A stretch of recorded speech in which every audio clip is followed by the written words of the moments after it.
Başlayaq mətndən. Deməli, 6.1-ci sualda. England wanted to keep the trade. Deyir ki, İngiltərə trade ticarətdir. Ticarəti saxlamaq istəyirdi Amerikanın kontrolu altında. Deməli, həmin hissəni mətndə tapaq. Yazılıb ki, deməli, haradaydı? Deyir ki, England wanted to keep money out of America. İstəyirdi ki, pulun Amerikadan kənar saxlasın. As a means of controlling trade. Nə üçün? Ticarəti kontrol eləmək üçün. 6.1 onda nə olacaq? True olacaq. Sonra baxaq 6.2-yə. Since England didn't provide enough currency, deyir ki, İngiltərə kifayət qədər valyuta təchiz edə bilmədiyinə görə, American colonies were low on funds. Nədə aşağı səviyyədə idilər? Deməli, pulda Amerika koloniyaları aşağı səviyyədə idilər. Deməli, gəlin həmin hissəni mətndə tapaq. Elə mətnin ilk cümləsidir. Deyir ki, in the American colonies, Amerika koloniyalarında there was little money. Az miqdarda pul var idi. England did not supply the colonies with coins. İngiltərə koloniyaları coinlərlə, coin də bizə qəpik deyirlər, qəpiklərlə təchiz eləmirdilər. Və onlara hətta icazə vermirdilər ki, öz coinlərini yaratsınlar. Deməli, 6.2-də olacaq true. Sonra baxaq 6.3-ə. 6.3-də deyir ki, England forced America. İngiltərə Amerikaya təsir elədi ki, to trade not only with England, yalnız İngiltərə ilə ticarət eləməsin, həmçinin digər ölkələrlə də ticarət eləsin. Birinci paragrafa baxsaq, orada yazılıb ki, America was forced to trade only with England. Amerikaya deyir force edilirdi, qüvvə edilirdi ki, yalnız İngiltərə ilə ticarət eləsin. Amma burada yazılıb ki, digər ölkələrlə də eləsin. Ona görə 6.3 olacaq false. Sonra 6.4-ə baxaq. Deyir ki, the use of foreign coins, xarici qəpiklərdən istifadə was common in the American colonies. Amerika koloniyalarında ümumi hal almışdı. Baxaq, deməli, birinci paragrafda olmalı idi, səhv eləmirəmsə. Birinci paragrafda yazılıb ki, mənə yol göstərən söz foreign coins-dir. The colonies also made use of any foreign coins. İstənilən, deməli, xarici qəpiklərdən koloniyalar istifadə eləyə bilərdilər. Hansı ki, onlar əldə eləmişlər. Yoldaşlar, obtain əldə etmək deməkdir. Əgər bilmirsə, qeyd edin. Ona görə 6.4 nə olacaq? Olacaq true. Sonra baxaq 7-ci suala. 7-ci sualda mənə yol göstərən söz Revolutionary War-dur. Deyir ki, Amerika koloniyaları inqilabi müharibəyə qalib gələndə. Həmin hissəni gələk mətndə tapaq. Səhv eləmirəmsə ən axırlardaydı. Deyir ki, by the time qədər deməkdir. Filan vaxtda qədər. Əgər bilmirsə qeyd edin. By the time the Revolutionary War had been won by the American colonies. İnqilabi müharibə Amerikan kolonistləri tərəfindən qalib gələnə qədər the monetary system, pul sistemi was in a state of total disarray. Disarray bilirsiniz nə deməkdir uşaqlar? Disarray, disorganized sözünün sinonimidir. Disorganized da nə deməkdir? Necə deyim? Qeyri-mütəşəkkil sözü. Bilmirəm, eşitmisiniz yoxsa yox. Qeyri-mütəşəkkil, nizamsız, qaydasız. Nizamsız da yazın, bilmirsinizsə. Pul sistemi deyil, nizamsız şəkildə idi. Ümumiyyətcə nizamsız idi. Həmin hissəni gələk mətndə tapaq. Elə mən sizə sinonim kimi disorganized sözünü yazdım. Nizamsız şəkildə idi. Burada da yazılıb ki, monetary system was completely disorganized. Olacaq C variantı. Sonra baxaq 8-ci suala. Deyir ki, Massaget Bay Colony was allowed to make coins. Mənə yol göstərən söz, elə baxın bu addır. The Massaget Bay Colony. Massaget deyir Körfəz koloniyasına icazə verilmişdi ki, coinləri düzəltsin, yəni qəpikləri düzəltsinlər. Həmin hissəni mətndə tapaq. 1652 hissə olan var, yoldaşlar. Yazılıb ki, Massaget Bay Colony hansı ki received permission, icazə almışdı for a short period, qısa bir müddət ərzində ki, yalnız 1652-ci ildə Make several kinds of silver coins. Gümüş coinlər düzəldə bilərdilər. Deməli, bu cümlənin davamı nə olmalıdır? Qısa bir müddət ərzində öz coinlərini düzəldə bilərdilər. O da hansı hissədədir? Baxın burada. For a short duration. Qısa bir davam etmə ərzində və ildə bir dəfə. In a single year. Bir il ərzində. O da hansı il idi? 1652-ci il. 8 olacaq B variantı. Sonra baxaq 9-a. 9-da yoldaşlar issued sözü deməli qanuni şəkildə icazə vermək, istehsal eləmək, paylamaq. Ümumiyyətcə issue sözünün bir dənə də mənası var. To issue sözü var. To issue sözü həm də çap eləmək deməkdir, çap etmək. Məsələn, kitab çap eləmək. Bir də ki, issue sözünün isim kimi mənası da var. Issue isim kimi də problem məsələ deməkdir. Problem məsələ. Amma mətndə həmin hissədə, gəlin issue sözünü tapaq mətndə. Mətndə də deyir ki, Continental Congress issued paper money. Continental Congress pul kağızı, daha doğrusu kağız pulu issue eləmişdi. Nə eləmişdi? Yəni istehsal eləmişdi. Qanuni şəkildə vermişdi, icazə vermişdi. Onda nə olacaq? Officially give, rəsmən vermək, produce, istehsal etmək, distribute da paylamaq deməkdir. Distribute sözünü bilmirsinizsə qeyd edin. Olacaq C variantı. 10-cu suala baxaq. Mətndə hansı suala cavab var? 10-cu suala baxaq. What caused the increase? Deyir ki, in the trading of goods and the use of foreign money.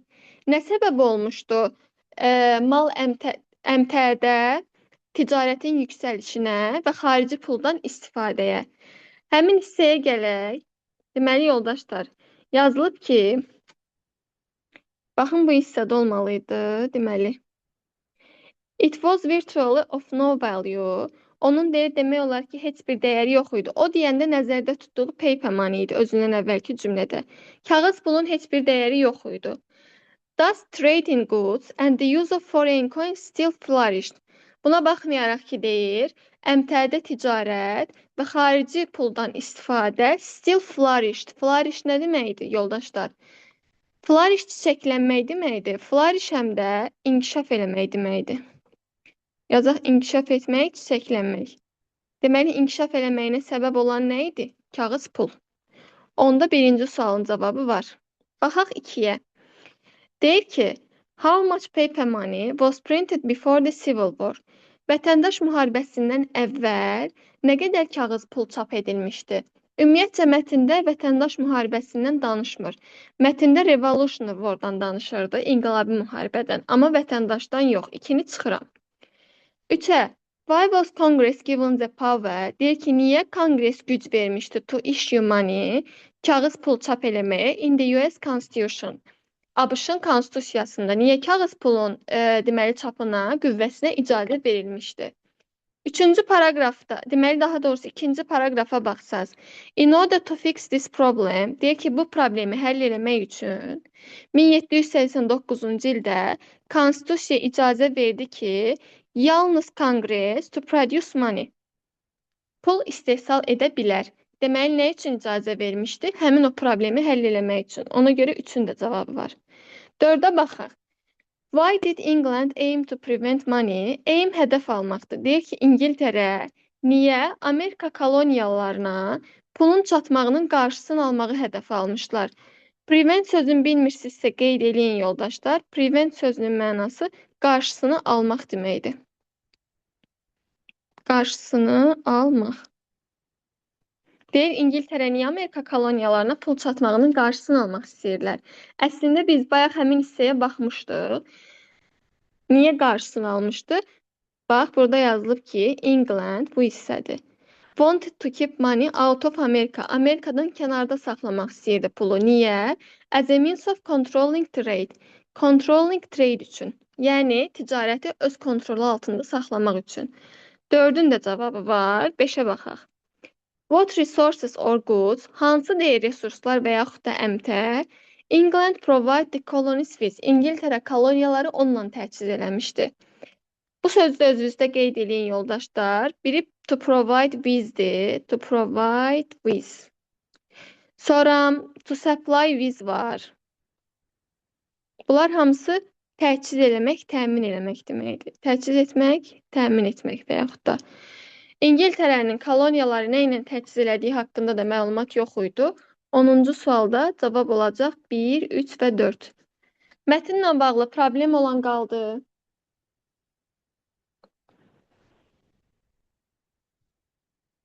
Hamıya aydındır mətnin sualları? Bəli.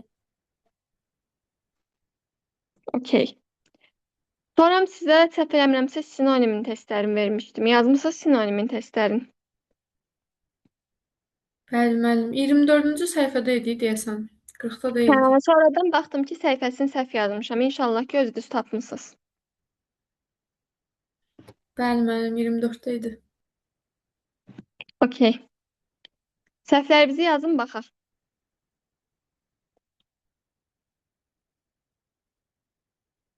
Kimin harda problemi qalıbsa yazsın, baxaq.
Okey, gəlin yavaş-yavaş başlayaq. Hansı çoxlu yazdınız? Deməli, birinci gəlir 6. 6-cı sualda bizdən value sözünün sinonimini soruşur. Value dəyər vermək deməkdir. Dəyər vermək. Səhv yazdığınız sözləri özünüzdə qeyd edin. Sinonimi də appreciate sözüdür, dəyər vermək. A variantındakı dab şübhədir, şübhə etmək. Trust'ı keçmişik məncə. Trust inanmaqdır. Prefer üstün tutmaqdır. Üstün tutmaq. Sonra support da dəstəkləməkdir. Cavab olacaq C variantı. 6-dan sonra gəlir 7.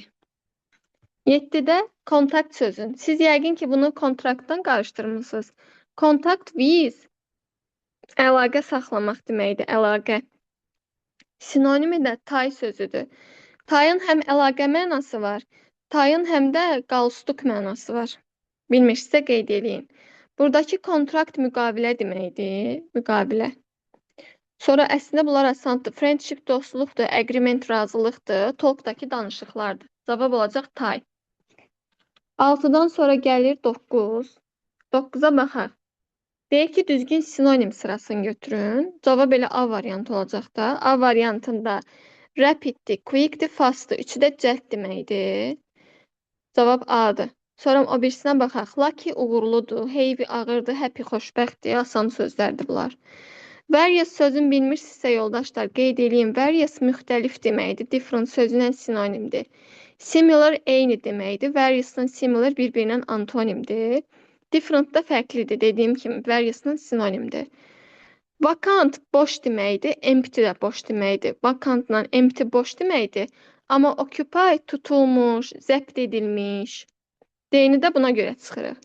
Certain əmin deməkdir. Certain da sure-də. İkisi də əmin deməkdir. Amma doubtful şübhəli deməkdir. Y variantında doubtful-a görə çıxırıq. Cavab olacaq A variantı. Müəllim, mən bu sözləri bilmədiklərimi translatedən baxdım. Bəzən olur ki, məsələn, variusdur və yaxud da bu tipli sözləri məsələn başqa cür verirdi mənə. Ola bilər, Google Translate səhvlər eləyir. Amma test eləyəndə Google'dan Translate-də ümumiyyətcə baxırsansa, mütləq bilmədiyin sözü qeyd elə. Çünki baxanda elə orada da qalır, yadınızda qalmayacaq. Mən bu testləri sizə ona görə verirəm ki, bilmədiyiniz sözlərə lap baxın, amma baxdığınızı qeyd eləyəndə çox qəşəng yadda qalır. Hı. Okey. Sonra gəlir 11. 11-ə baxaq. After the third bell, deyək ki, üçüncü zəngdən sonra the curtain went up. Pərdə qalxdı, yuxarı qalxdı. Deməli, yoldaşlar, burada iki dənə söz var, hansı ki, onu uşaqlar həmişə qarışdırır. Mən onu sizə buradan qeyd eləyirəm. İki dənə söz var. Biri rise feilidir. Bunu qeyd eləyin ha. Testlər bunu çaşdırır. Biri də rise yazılandır. Rise qaydasız feildir. Rose reason olur. İkinci və üçüncü forması. Rise, rose, reason qalxmaq deməkdir. Qalxmaq. Amma rise yazılan qaydalı feildir. İdi ilə düzəlir. İkinci forması da, üçüncü forması da raised olur. Və raise sözü qaldırmaq deməkdir. Qaldırmaq. Bu birinci yazdığım bu feil rise təsirsiz feildir. Təsirsiz feildə nə deməkdir? Nəyi sualına cavab vermir. Mən qalxmaq nəyi deyə bilirəm? Yox. Onu məchul növdə lazım olacaq bizə. Amma rise yazılan təsirlidir. Deyirsən qaldırmaq nəyi? Pərdəni. Amma burada deyir ki, üçüncü zəngdən sonra pərdə qalxdı. Pərdə özü qalxdı da, düzdür? Onda deməli qalxdı deyirəmsə cavab nə olacaq? Rose olacaq. Amma orada olsaydı ki, üçüncü zəngdən sonra pərdəni qaldırdılar, qaldırmaq olsaydı, onda raised olacaqdı, raised. Başa düşdünüz rise-la raise-in fərqini? Yəni burada indi bizə curtain pərdə sözü əvvəldə gəlsəydi, məchul hal olsaydı, onda raised olacaqdı. Bax, bu şəkildə olsaydı, sən dediyin kimi, the curtain keçmiş zamanda yazaq, was raised olacaqdı. Pərdə qaldırıldı. Bildim mən. Amma burada özü qalxdı deyir. Ona görə rose olur. Başa düşdün? Bəli, mən. Tamam. Sonra baxaq 13-ə. 13-də get ready sözü var. Get ready paketləmək deməkdir. Harasa gedəndə hər şeyi bir pakovka eləyib yığırsan. Söz özü get ready'dir. Orada ayrı-ayrı yazıldığına baxmayın. Ayrı-ayrı yazılıbsa o demək deyil ki, hərəsinə bir dənə söz götürməz. To get ready paketləmək, hazır eləmək, hazır qoymaq. Olacaq packed B variantı. Mənim bəs orada pick up toplamaq mənasında götürə bilmərik, əşyaları toplandı. Yox, biri var paketləmək, biri də var toplamaq. Paketləmək deyəndə hamısını bir yerə yığırsan. Amma toplamaq deyəndə tutaq ki, yerə düşüb sən onu götürüb qoyursan stola. O toplamaqdır. Pick-up'ı sən həm də aid eləyə bilərsən, hara getdi o? Pick-up'ı ən çox sən nə vaxt işlədirlər? Məsələn, gül toplamaq, gül yığmaq. Onda pick-up deyirsən. Bu toplamaqdır. Amma to get ready paketləmək, hazır eləmək deməkdir. Choose da choose-un keçmişidir, seçmək. Left the living keçmişidir, tərk eləməkdir. Cavab olacaq B variantı. Baxım sonra nə gəlir? Buraya da 13. 13-dən sonra 18 var. 18. Trust nədir keçmişi? Yaxı, bunu kim səhv yazıb? 18 görüm kimin səhvidir? Məni. Seyid Muhammedin. Başım batmasın. İnanmaqdır da Seyid Muhammed. Trust. Olacaq believe. Obey nədir? Obey itaət etmək. Envy paxıllıq eləmək. Paxıllıq. Protect qorumaq. Bəs respect nədir? Respect, hörmət. Respectə hörmət eləmək. Trust'ın sinonimi olacaq believe. Trust'ın həm də bir dənə də sinonimi var. Rely on birləşməsi. Rely on da inanmaqdır. Sonra 18-dən sonra gəlir 21. Kənanın səhvidir o da. Realize sözü. Realize'ın həm anlamaq, dərk eləmək mənası var. Realize'ın həm də həyata keçirtmək mənası var. İkisi mənasında yazın. Həm anlamaq, dərk eləmək. Həm də həyata keçirtmək. Amma burada həyata keçirtmək mənasındadır. Deyək ki, planın həyata keçirilməsi çətin idi. Realize'ın sinonimi də fulfill sözüdür. Realize'dır, fulfilldir, sonra qeyd edeyim bunları. Implementdir. Bunlar biraz mürəkkəb sözlərdir. Bir də var carry out. Birləşmə şəklində. Altdan realize da yazıram. Bir də to realize. Bunlar hamısı həyata keçirtmək deməkdir.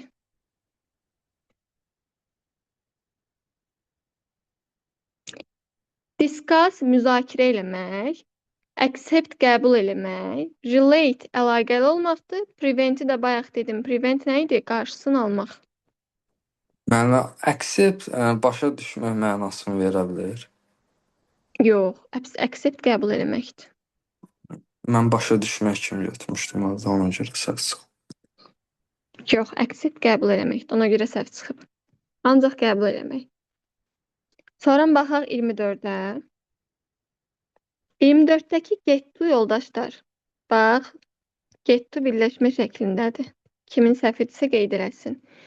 Get to-dur, reach-dir. Bir də arrive-dır. Bunlar da çatmaq deməkdir. Harasa çatmaq. Olacaq reach. Went go-nun keçmişidir, getmək. Left tərk eləmək, leaving keçmişidir. Start for nə üçünsə başlamaqdır, continue da davam eləməkdir. Cavab olacaq Y variantı. İnşallah ki, səhvlərinizi yazdıqca özünüzdə qeyd edirsiniz. Sonra baxaq 26-ya. 26 şeydir, problemli sualdır. Çünki burada heç birinin uyğun gəlmir. Bir də məncə burada problemli sual 26 olmalıdır. 26-da çünki hamısı uyğun gəlir. Plus da ki, heç biri bunun sinonimi deyil. Start başlamaqdır, finish başa vurmaqdır, stop dayanmaqdır, leave tərk eləməkdir, reach çatmaqdır, came də gəlməkdir. Bizdən də startın sinonimini soruşur. Səhv eləmirəmsə cavab kimi left-i verib sizə. Ki turistlər səhər tezdəndən tərk elədilər. Riski vermişdi orada mənimə Y variantı. Məndə düz çıxmışdı o. Dəqiq. 26-da C-dir. C-dir, mən Y olaraq. qeyd eləmişim özümdə. Düz. Ola bilər. Burada hamısı uyğun gəlir. Turistlər səhər erkəndən tərk elədi də deyə bilərsən. Səhər erkəndən çatdı da deyə bilərsən və yaxud da gəldi də deyə bilərsən. Ona görə 26-cı sualı ümumiyyətcə boş buraxın. Heç bir onun sinonimi deyil startın. Startın bir dənə sinonimi var, o da begindir. Startla begin sinonimdir. Amma burada yazılan sözlərin heç biri startın sinonimi deyil. Bu topluda bəzi suallar biraz problemlidir.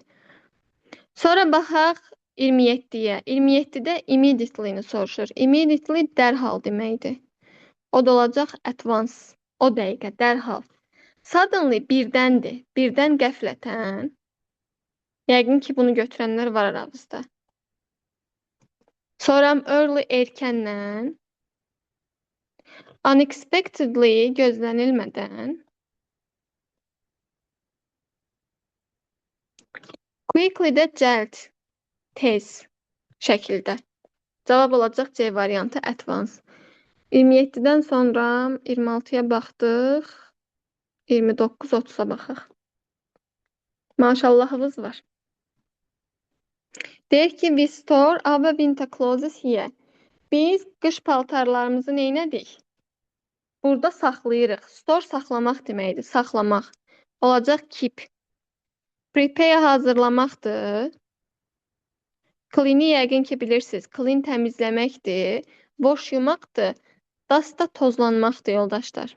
Tozlanmaq. Sonra 30. Eager həvəsli olmaqdır. Keçən dəfə bir dənəsində demişdim, sizə həvəsli olmaq, willingly. Bu da həvəsli olmaqdır. Bir də bu sıradan həvəsli olmaq olacaq wished, arzulamaq, həvəsli olmaq. Order sifariş olunmaqdır. Nəyinsə zakaz eləyirsə, order odur. Decide yəqin ki, bilirsiniz, qərara gəlməkdir. Hate, nifrət eləməkdir. Ask da soruşmaqdır. Sonra getirik hansı suala? Baxım, oradan yazmışsınız. 31, 32. Export nə deməkdir? Exportu bilmirsiniz. Xaric etmək, Ay, sağ ol. ixrac Export, eləmək. xaric eləmək, ixrac eləmək, satmaq. Yazaq buradan, ixrac etmək. İxrac eləyəndə də satmış olursunuz da, olacaq sold. Sold, sell-in 3-cü forması. Cavab olacaq D variantı. Importla export bir-birinin əksidir, antonimidir. Import idxal etməkdir. Amma export xaric eləməkdir. Bu sözləri də yəqin ki, bilirsiniz. İtiməkdir, bayalmaqdır. Produce da istehsaldır. Cavab olacaq D variantı. Produce sinonim ola bilər. Mən produce yazmışdım. Produce ola bilməz. Çünki produce istehsal eləməkdir. Elə ki olmayan bir şeyi yaradırsan və onu istehsal eləyirsən. Amma sell satmaq olan bir şeyi satırsan. Ona görə olmaz. Bildim, çox sağ ol. Sən də sağ ol. Soram allow. Allow icazə verməkdir. Sinonim olacaq permit. Qeyd eləyin özünüzdə. Allow da permitdir. İkisi də bir-birinə sinonimdir. Promise amma söz verməkdir. Promise söz vermək. Order sifariş eləmək. Order həm sifarişdir, həm də əmr verməkdir. Sonra expect keçən dəfə demişdim sizə. Gözləntisi olmaq deməkdir. Make-dəki bilərsiniz yəqin ki. Make-də düzəltmək. 32-dən sonra baxın başqa qaldı. 43-dən 50. 43-də verilən sözün eyni mənaya daha doğrusu verilən cümlə ilə eyni mənada olan başqa bir cümləni soruşur. Bax deyir ki, all the students, bütün tələbələr, except nə deməkdir? Except ilə expect sözünü qarışdırmayın. Except başqa savayı deməkdir. Başqa savayı. Deyir ki, bütün tələbələr Freddən başqa pass the exam, imtahandan keçdilər. Freddən başqa bütün tələbələr imtahandan keçdilər. Deməli, bir nəfər kəsildi, bu da Freddir. İndi baxaq. Yazılıb ki, everybody, hər kəs, including Fred, Fred daxil olmaqla failed the exam, imtahandan kəsildilər. Amma burada deyir ki, hamı keçib Freddən başqa. A variantı getdi. Fred was the only student. Baxın bura. Deyir ki, Fred yeganə tələbə idi ki, failed the exam, imtahandan kəsilmişdi. Cavab olacaq B. Baxaq o birisilərə. All the students as well as Fred passed the exam. Deyir ki, Fred kimi bütün tələbələr imtahandan keçdi. Amma bizdə burada except Fred birləşməsi var axı. Freddən başqa. C variantı getdi. Fred was the only student who passed the exam. Deyir Fred yeganə tələbə idi ki, imtahandan keçmişdi. Burada pass'ın yerinə failed olmalıydı. D variantı da getdi. Sonra baxaq Y-yə. No one, heç kim, including Fred failed the exam. Fred daxil olmaqla heç kəs imtahandan kəsilmədi deyir. Y də getdi, cavab olacaq B variantı. Məntiqini tutdun Aytəkin, sənin sualın idi. Bəli, mənim sağ olun. Orada bir dənə except Fred'ə baxsaydın düz çıxardı. Ümumiyyətcə, except ilə expect sözünü qarışdırmayın, bax. Bu except qoşmadır. Başqa deməkdir. C hərfi birinci gələndə. Bu amma expect yazılan gözləntisi olmaqdır. Belə tricky sözləri yadınızda saxlayın. Ən çox belə şeylərlə qarışdırırlar adamı. 43-ə baxdıq, 50-yə də baxaq. Mən 40 dənə vermişdim, Aytəkin 50-dən yazıb görürsünüz. Yazılıb ki, he found it challenging to learn this subject. Challenging çətin deməkdir, çətin. O, bu fənni öyrənməyi çətin bulurdu. Türklər deyir, bulurdu. Bizdə nə deyir? Hesab eləyirdi, yəni. Bu fənni öyrənməyi çətin hesab eləyirdi. Baxaq. The subject was so easy. Easy'yə görə getdi. Burada çünki challenging deyil. Bir getdi. Fən deyir, çox asan idi. Bura kimi bəs idi mənə. İkiyə baxaq. It was difficult for him. Onun üçün çətin idi. Nə? To learn this subject. Bu fənni öyrənmək. İki düzdür, ikini götürürəm. Sonra baxaq 3-ə.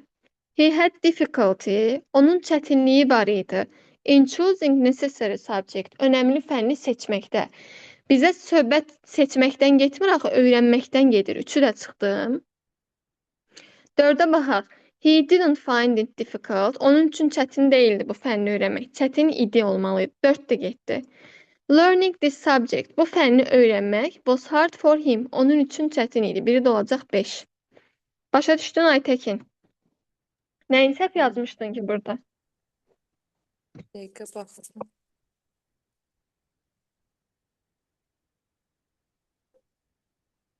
2-3 yazmışam mən. 2, 3. 3-də choosing'dən qarışdırmısan. Burada seçmək deyir, amma orada öyrənmək deyir. Hamının səhv okeydirmi?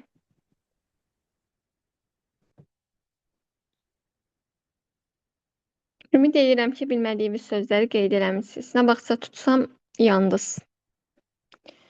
Bugün istəyirəm ki, biraz zamanlarla tanışlıq eləyək.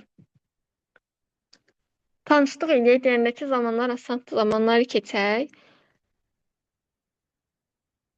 Sonra əvəzliyin üçüncü formasının üçüncü hissəsini keçərik. O çətindir deyə onu axıra saxlamışam. Yəqin ki, zamanlarla bağlı az-çox tanışdığınız var. Cümlə quruluşu ilə bağlı az-çox məlumatınız var. Zamanları ən çox da isə cümlə qurmaq üçün keçirəm. Çünki inşallah gələcəyini esse yazanda zamanlar sizə lazım olacaq. Orada mübtədə xəbər uzlaşmasıdır, zamanların uzlaşmasıdır. Bunlara baxırlar deyə ondan da bal kəsirlər essedə falan. Ona görə zamanları tanımalısınız, bilməlisiniz. Üstündən keçəcəm qısa şəkildə. Çünki məncə hamımız indiki sadə zamandır, keçmiş sadə zamandır. Bunlarla bağlı məlumatımız var. Var ümumiyyətcə zamanlarla bağlı məlumatımız. Bəli, müəllim. Tamam. Ona görə çox dərinliyinə girməyəcəm. Eləcə zamanları tanımağımız yetərlidir ki, hansı köməkçi feil hansı zamanın göstəricisidir. Gəlin başlayaq. Deməli, present simple-dan başlayırıq. Həmişəki kimi. Abituriyent vaxtı ondan başlayırdılar. İndiki sadə zaman. Adət halını alan, tez-tez təkrarlanan hərəkətləri göstərir. Sualı da, inkarı da do, das köməkçi feilinin vasitəsilə düzəlir. Do və das köməkçi feili ilə düzəlir. Üçüncü şəxsin təkində feilin sonuna s, es artırılır. Əsas şeylər nədirsə onu deyəcəm sizə. Və sualda da, inkarda da həmin o artırdığımız s şəkilçisi düşəcək. Sadəcə olaraq indiki sadə zamanda sizə demək istədiyim bir dənə belə türklər demiş püf nöqtəsi var. Hansı ki, bəzi feillər var ki, do ilə düzəlir, birləşmə şəklində. Tutaq ki, to do cleaning ifadəsi var. Tutaq ki, mənim feilim to do cleaningdir, təmizlik etmək. Mən bunu üçüncü şəxsin təkində necə deyə bilərəm ki, o təmizlik edir və indiki sadə zamanda. Çata yazın, görüm düz deyəcəksiniz. Həm təsdiq formada yazın, həm də sual formasında yazın, görüm düz deyəcəksiniz. O təmizlik edir. Həm təsdiqdə, həm sual formasında. Necə deyərsiniz? Bir 30 saniyə fikirləşin görək.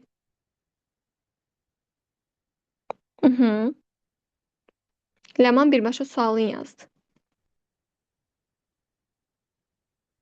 Amma düz yazmışsan Ləman. Baxın, bəzən ay sağ ol. Bəzən təsdiqdə, inkarda və yaxud da sual formasında yan-yana 2 dənə do işlənir. Uşaqlar da qarışdırırlar ki, niyə orada 2 dənə do var? İfadəm to do cleaningdir. Feilim to do cleaningdir. Üçüncü şəxsin təki she ilə və yaxud da he ilə düzəlir. Deyirəm ki, o təmizlik eləyir. She does cleaning. Düzdür. Və mən də bilirəm ki, indiki sadə zaman do, das köməkçi feili ilə düzəlir. Necə olacaq? Does. Bu birinci yazdığım does köməkçi feildir. Köməkçi feil doesdır. Does she əsas feilim nədir bəs? Does'ın özü. Amma bu etmək feilidir. Təmizlik etməyin doesıdır. Ona görə də sonundakı es atacam olacaq do, cleaning. Bir cümlədə 2 dənə does'ın və yaxud da do'nun işlənməyinin səbəbi baxın budur. Birincisi köməkçi feil does'dır. Amma bu ikincisi əsas feildir. İnkarında da olacaq she yan-yana doesn't do cleaning. Yəni hardasa görsə sizi qarışdırmasın. Çünki bəzi feillər var ki, do'nun özü ilə işlənir. Həmin feilləri ataram sizə. Məndə siyahısı var. Sonra məsələn to do ironing ifadəsi var. Ütü tüləmək. Eyni formada yaranacaq. Tutaq ki, lap deyirəm ki, we do ironing. Biz paltar ütülüyürük, düzdür. Düzələcək do ilə do, we do olacaq. Do və do ironing olacaq. Do'nun birincisi yenə eyni şəkildə bu köməkçi feildir. Amma bu ikinci do əsas feil do'dur. İnkarında da olacaq we don't do. Biz etmirik ironing, ütü. Başa düşdünüz 2 dənə does'ın, 2 dənə do'nun yan-yana işləməyinin səbəbi nədir? İndiki sadə zamanda əsas bunu bilməlisiniz. Sonra indiki sadə zamanın zaman zərflərinə baxaq. Əsas bilməli olduğunuz şeylərdən biri də zaman zərfləridir. Always'dir, həmişə, usually'dir, adətən, often-da tez-tezdir, sometimes bəzən, rarely nadir hallarda, seldom-də nadir hallarda.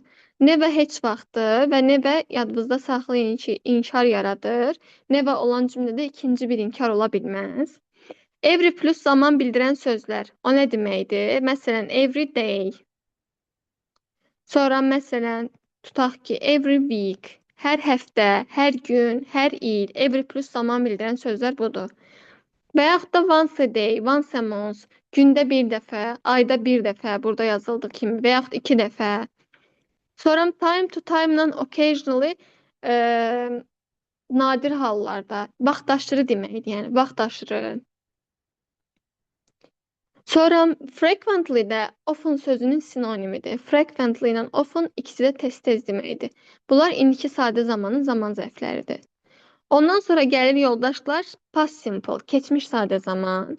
Keçmiş sadə zaman da indiki sadə zaman kimi mübtəda plus amma V2 şəklində düzəlir. İndikidə V1 idi, amma burada V2 şəklində düzələcək. V2 də bilirik ki, qaydasız feillərdə kökündən dəyişir. Qaydalı feillərdə də eyni artıracaqsınız. Yenə eyni şəkildə 3-cü şəxsin təkində didlə sual verəndə id hissəciyini atacaqsınız. Məsələn, bir əlisinə baxaq. Deyir ki, we heard the bad news from others. Biz digərlərindən pis xəbərlər eşitdik. Bunun sualında olacaq did we hear? Hear eşitmək feilidir və qaydasızdır. Kökündən dəyişdiyinə görə birinci formasına qaytarıram sualında. İnkarında da olacaq we didn't hear. Bu da oldu keçmiş sadə zaman. Sonra sualı inkara dedik, didin özü ilə düzəlir. Sonra bunun baxaq zaman zərflərinə. Bir də burada qeyd kimi yazılıb ki, tarixi faktlardan, kəşflərdən danışanda da keçmiş sadə zamandan istifadə olunur. Bu aydın məsələdir, çünki tarixi faktlar falan müəyyən bir zamanda baş verən hadisələrdir. Dəqiq konkret vaxtları göstərəndə və keçmişdə baş verən vaxtları göstərəndə keçmiş sadə zamandan istifadə olunur. Məsələn, burada yazılıb Nizami Gəncəvi wrote the Xəmsə. Xəmsəni yazdı. Müəyyən bir vaxtda baş verib, ona görə olur keçmiş sadə zaman. Zaman zərfləri də bəziləri indiki sadə zamanla ortaqdır. Özünə aid zaman zərfləri last plus zaman bildirən sözlərdir. Necə ki, bayaq indiki sadə zamanda dediyi every plus zaman bildirən sözlər. Keçmiş sadə zamanda da olacaq last plus zaman bildirən sözlər. Məsələn, last day, ötən gün və yaxud last month, ötən ay. Keçmişdə baş verib bitdiyinə görə olacaq last plus zaman bildirən sözlər. Sonra bura aiddir yesterday, dünən. The day before yesterday sırağa gün deməkdir. 2 days ago, 2 gün əvvəl. Ümumiyyətcə, haradakı ego ilə düzələn sözlər gördünüz. Ego ilə birləşməli olan, ego ilə birləşmiş şəkildə olan zaman zərfləri gördünüz.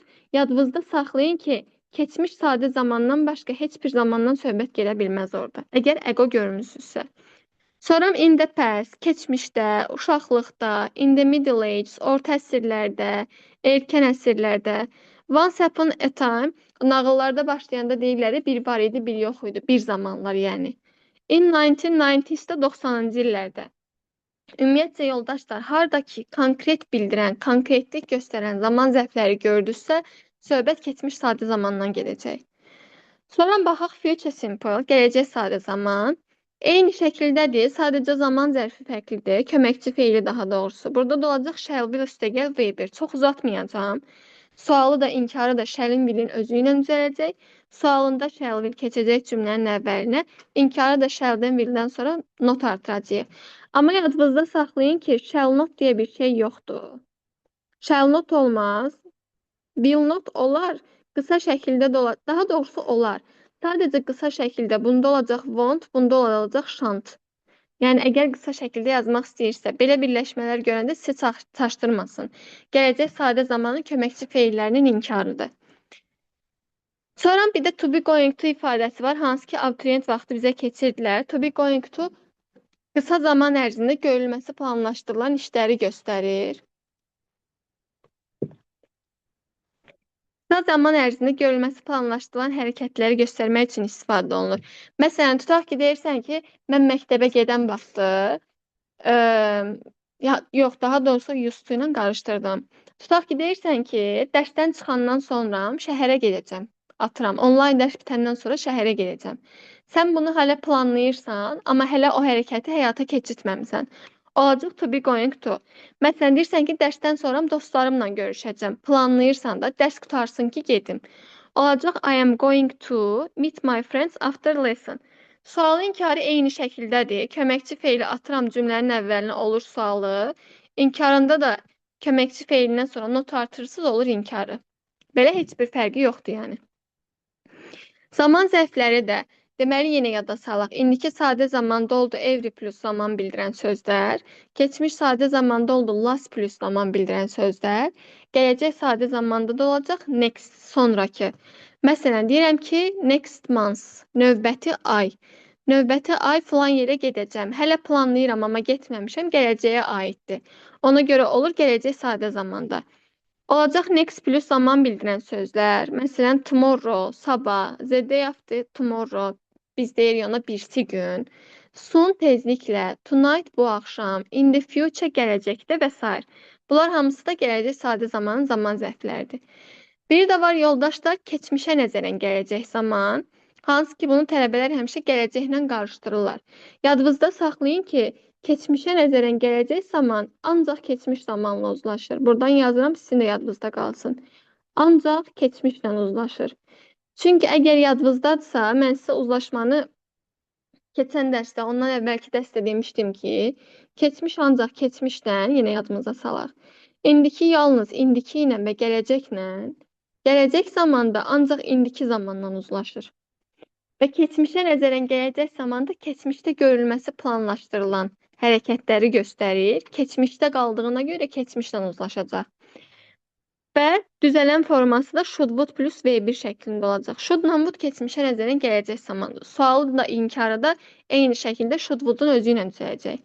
Məsələn deyir ki, he said that, o dedi ki, he would win in the competition. Yarışda qalib gələcək.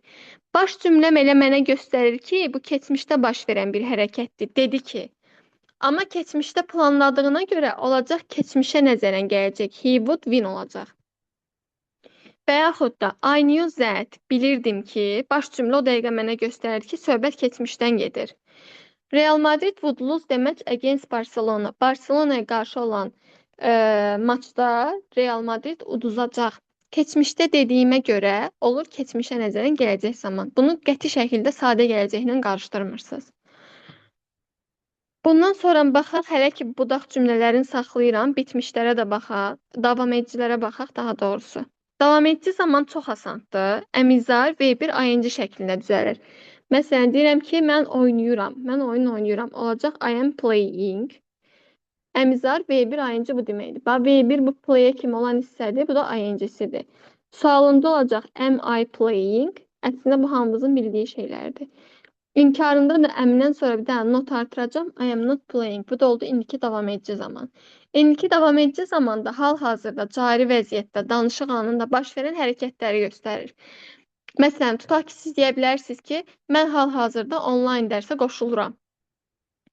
Düzdür də, siz hal-hazırda onlayn dərsdəsiniz və yaxud da deyə bilərsiniz ki, mən hal-hazırda onlayn dərsə qulaq asıram. I am listening olacaq onda. Çünki siz hal-hazırda dərsdəsiniz və dərsə qulaq asırsınız. Bu olur indiki davam edici zaman. Sualı və inkarı yenə əmizarla düzələcək. Əmizar keçici cümlənin əvvəlinə olacaq sualı, inkarında da not artıracağıq. İndiki davam edici zamanda, ümumiyyətcə davam edici zamanlarda bilməli olduğumuz şey odur ki, əsas püf nöqtəsi odur ki, bəzi feillər var ki, ümumiyyətcə davam edici zamanda onlardan istifadə olunmur. Onlar hansılardır? Məsələn, remember. Remember üstündən yazaq, remember xatırlamaq. Ümumiyyətcə, yadınızda saxlayın ki, duyğu, hiss bildirən şeylər indiki davam edici zamanda istifadə oluna bilməz. Məsələn, sən deyə bilərsən ki, mən hal-hazırda sevməkdəyim. Sevmək duyğu bildirir və o cari vəziyyətdə baş verən bir şey deyil də, müəyyən bir emosiyadır, düzdür. Siz onu davam edicidə istifadə edə bilməzsiniz axı. O ancaq sadə zamanlarda istifadə oluna bilər. Sonra recognize tanımaqdır. Bilmirsinizsə əgər.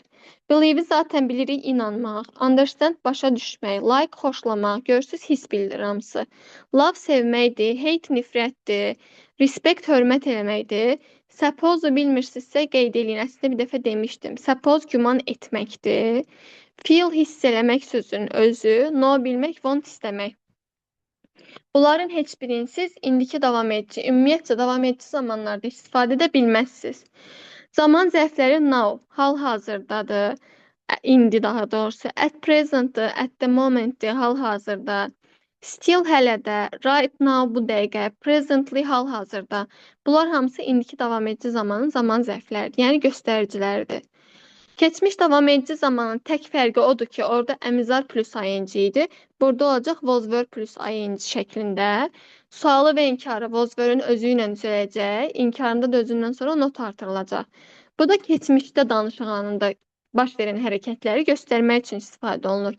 Məsələn, deyirəm ki, mən dünən bu vaxtı filan yerdəydim. Olur keçmiş davam edici zamanda. Məsələn, baxın deyir ki, I was sleeping, mən yatırdım. At 2 o'clock yesterday, dünən saat 2-də. Dünən saat 2-də mən yatırdım. Sonra she was doing homework, o ev tapşırığı eləyirdi. The whole day yesterday, dünən bütün gün o ev tapşırığını eləyirdi. Və yaxud da they were playing tennis at that time yesterday. Onlar dünən bu vaxtı tenis oynayırdılar. Olacaq keçmiş davam edici zaman. Sonra zaman zərfləri hansılardır? Əslində bayaq qeyd elədik. At that time-dır, at that moment yesterday-dir. Dünən bu vaxtı. At 2 o'clock yesterday-dir. Dünən saat 2-də. The whole day yesterday, dünən bütün gün. All day long yesterday, bu da dünən bütün gün. From 2 to 6 yesterday, dünən saat 2-dən 6-ya qədər. Bunlar hamısı keçmiş davam edici zamanın zaman zərfləridir. Hələ ki uzlaşmalara baxmayacağım yoldaşlar. Əsas zamanları tanıyın, uzlaşmaları növbəti dərs keçəcəm, sonra tapşırıq verəcəm. Gələcək davam edici zamanda var. Əslində çox istifadə olunmur, prosto üstündən keçək. Gələcək davam edici zamanda da köməkçi feili dəyişib eləyirik shall, will, be, be1 və ing şəklində. Məsələn, they will oldu köməkçi feilin be, doing. Be və be1 ing. Deyək ki, onlar sabah bu vaxtı sportla, idmanla məşğul olacaqlar. They will be doing. Bir dənə bu be-ni yadınızdan çıxartmayın. Sualında will gələcək cümlənin əvvəlinə, amma will-lə be bir yerdə gəlmir. Bir dənə bunu yadda saxlayın. Will they be doing olacaq. Will they be doing. Sualında will-lə be bir-birindən ayrılacaq. Amma inkarında olacaq. They won't be doing olacaq. Bayaq demişdim, will-in inkarında won't qısa şəklində düzəldirlər. İnkarında will-lə be yan-yana işlənə bilər. Amma sualında will-lə be-ni bir-birindən ayıracaqsınız. Bir dənə bunu yadda saxlasanız okeydir. Zaman zərfləri. At 2 o'clock tomorrow, sabah saat 10-da. At this moment tomorrow, sabah bu vaxtı. Və yaxud at present tomorrow, sabah bu vaxtı. At midnight, gecə yarısı. At noon, gecə. All day long, bütün gün. All the evening tomorrow, sabah bütün axşam. Bunlar hamısı gələcək davam edici zamandır. Davam edicilərdən başqa bitmişlər var. Əslində bitmişlər asandır, yenə də üstündən keçək. Bitmiş zamanlar ümumiyyətcə istəyir indikisi olsun, istəyir keçmiş olsun, eyni şəkildə düzəlir.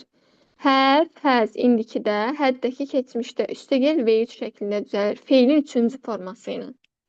Qaydasız feillərdə kökündən dəyişəcək, qaydalı feillərdə də idi hissəciyi ilə olacaq.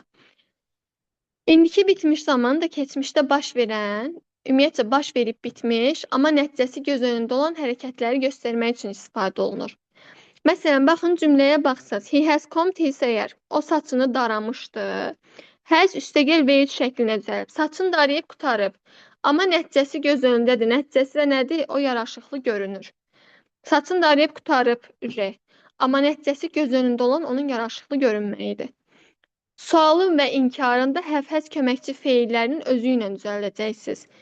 Yadınızda saxlayın, burada do-da söhbəti yox da. Have-i həzi keçirirsiniz, cümlənin əvvəlinə olur sual. Have-həzdən sonra not hissəciyini artırırsınız, olur inkarı.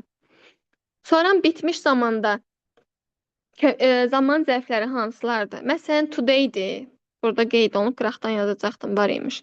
Today bugün, bir də this plus zaman bildirən sözlər. Onlar nə deməkdir? Məsələn, this month zaman bildirən sözlər deyəndə söhbət bundan gedir. Bu ay. Məsələn, deyirəm ki, mən bu ay işimi görüb qutaracam. Daha doğrusu qutarmışam. Olur bitmiş zaman.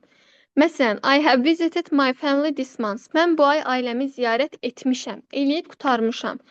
This plus zaman bildirən söz. Oldu bitmiş zaman. We have played football this week. Biz bu həftə futbol oynamışıq. Olub qutarıb. This week. This üstəgəl zaman bildirən sözlər. Sonra Burada bir dənə qeyd kimi yazılıb ki, today ilə this plus zaman bildirən sözlərin qarşısında dəqiq zaman zərfləri olanda. Əgər xatırlayırsa, mən sizə bayaq dedim ki, dəqiq zaman zərfləri olan cümlə deyəndə söhbət keçmiş sadədən gedir. Deməli, today ilə this plus zaman bildirən sözlərin qarşısında dəqiq zaman bildirən sözlər varsa, söhbət keçmiş sadədən gedir. Bax, məsələn, normalda bilirəm ki, today təklikdə bitmişdi. Amma qabağında olanda at 2 o'clock today, bugün saat 2-də oldu keçmiş sadə zaman. Baxın, she saw her granny at 2 o'clock today. Bugün saat 2-də nənəsini gördü. Demirsən ki, bugün saat 2-də nənəsini gördü. Və yaxud da this week normalda keçmiş, daha doğrusu bitmiş zamandır. Amma on Friday this week olanda bu həftə 5-ci gün. Dəqiqlik bildiyinə görə olacaq keçmiş sadə. We played. Başqa zaman zərflərini sorursaz, already artıq, bizdə deyirlər uje. Uje qurtarmışam, amma bizim dildə artıqdır. Sonra just indicədir, never heç vaxtı, ever də heç vaxtı, yet hələ, lately son zamanlarda, recently də. Sonra many several times çox dəfəni bildirir. Bunlar hamısı bitmiş zamanda istifadə olunur. Bir də yoldaşlar sizdən since-dən for'un fərqini bilməyinizi istəyəcəm. Since-dən for'un fərqi nədir? Məsələn, siz deyə bilərsiniz ki, mən Lalə müəlliməni iyuldan bəri tanıyıram. Hərəkətin başladığı müddəti bildirirsə, olacaq since July, iyuldan bəri. Oldu since July, düzdür? Amma siz əgər desəz ki, mən Lalə müəlliməni bir aydır tanıyıram, hərəkətin nə qədər müddət davam elədiyini desəz, olacaq for a month, bir aydır. Hərəkətin başlanğıcını göstərirsinizsə, olacaq since. Hərəkətin nə qədər müddət davam elədiyini göstərmək istəyirsə, olacaq for. Bunların da fərqi budur. Sonra keçmiş bitmişə nə dedim? Keçmiş bitmişlə indiki bitmişin arasında heç bir fərq yoxdur. Keçmiş bitmişdə də olacaq had üstəgəl V3 şəklində. Zaman zərfləri demək olar ki, hamısı eynidir. Tək fərq odur ki, burada have çevrilib olur had. Keçmişdə baş verib bitən nəticəsi də keçmişdə qalan hərəkətləri göstərir. Zaman zərflərindən fərqli olanı bir dənə bu by plus zaman bildirən sözlərdir. Məsələn, by 2 o'clock yesterday, dünən saat 3-ə qədər mən işimi görüb qurtarmışdım. Olur bitmiş zaman. Və yaxud da they had arrived at the station. Onlar stansiyaya çatmışdılar dünən saat 3-ə qədər. I had already completed the project. Mən layihəmi bitirmişdim. By the end of last month, keçən ayın sonuna qədər. Oldu keçmiş bitmiş zaman. Gələcək bitmiş əslində çox da istifadə olunmur, amma yenə də baxaq. Gələcək bitmişdə də olacaq shall, will, have, üstəgəl V3. Elə ki, have plus V3 bitmişin göstəricisidir. Shall, will də gələcəyin göstəricisidir. Bu ikisini birləşdirirsiz olur gələcək bitmiş zaman. Məsələn, they will have arrived. Onlar çatmış olacaqlar. At the airport, aeroporta by dinner tomorrow, sabah nahara qədər. Oldu gələcək bitmiş zaman. Sonra I will have informed you, səni məlumatlandırmış olacağam onların gəlişindən. By 2 o'clock tomorrow, sabah saat 2-yə qədər. Bunlar hamısı da oldu gələcək bitmiş zaman. Fişiyə yoldaşlar, bu bitmiş davam edici lazım deyil. Zamanların göstəricilərini bilsəz bu qədər. Bura kimi sualı olan varsa soruşsun.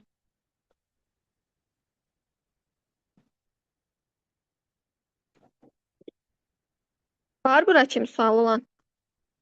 Qaranlıq qalan bir məqam.